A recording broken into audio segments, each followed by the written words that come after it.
Hello guys, welcome to Protech BD. আশা করি আপনারা সকলে ভালো আছেন। অনেকেই জানতে চেয়েছেন যে ইউটিউব চ্যানেল কেনা লাভ না লস। সো আজকে এই বিষয়ে আপনাদের সাথে বিস্তারিত আলোচনা করব। ভিডিওটি না টেনে সম্পূর্ণ দেখবেন। আর ভিডিওটি শুরু করার আগে আপনারা যারা আমার চ্যানেলে নতুন তারা নিশ্চয়ই সাবস্ক্রাইব বাটনে ক্লিক করে বেল আইকন অন করে দিন। ফিরে আসছি ইন্ট্রোর পর।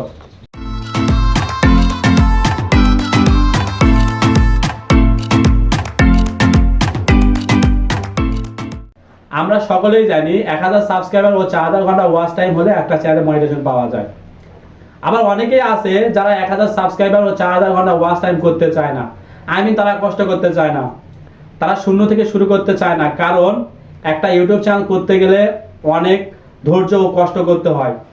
একটা ভিডিও ইউটিউবে আপলোড দিয়ে মানুষের মন জয় করে চ্যানেলটাকে গ্রো করতে হয়। অনেকদিন কষ্ট ও ধৈর্যের ফলে মনিটাইজেশন পাওয়া যায়। আবার অনেকেই আছে যারা 1000 সাবস্ক্রাইবার ও 4000 ঘন্টা আপ ওয়াচ টাইম ওয়ালা চ্যানেল কিনে থাকেন। সেক্ষেত্রে আমি তাদের বলবো তাদের চিন্তাভাবনা অনেকটাই ভুল, কারণ তারা ভেবে থাকে যে মনিটাইজেশন পাওয়ার চ্যানেল যেমন তেমন ভিডিও ছাড়বো, তাতে ভিউ হবে এবং ইনকাম হবে। সেক্ষেত্রে আমি তাদেরকে বলি যে মনিটাইজেশন পাওয়ার চ্যানেল কিনলে অনেকগুলো সমস্যা ফেস করতে হবে।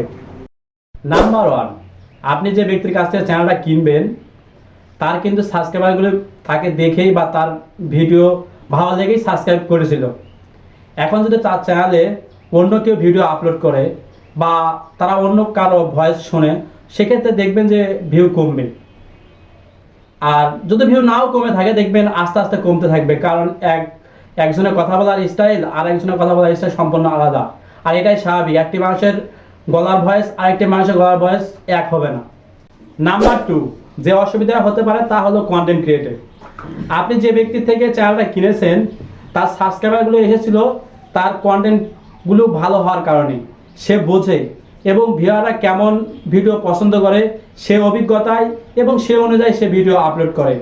সেক্ষেত্রে আপনি নতুন ইউটিউবার বা সে রিলেটেড বিষয়গুলো আপনি জানেন, কিন্তু সেরকম অভিজ্ঞতা না থাকার কারণে আপনার দিন দিন ভিউয়াররা কমতে থাকবে। নাম্বার 3, ব্যাংকিং বিষয়। আপনি একটা চ্যানেল তৈরি করতে গেলে অবশ্যই আপনাকে ইমেল দিয়ে চ্যানেলটি তৈরি করতে হবে এবং মনিটাইজেশন পাওয়ার পর আপনাকে অবশ্যই আপনার ব্যাংক ইনফরমেশন সেখানে দিতে হবে।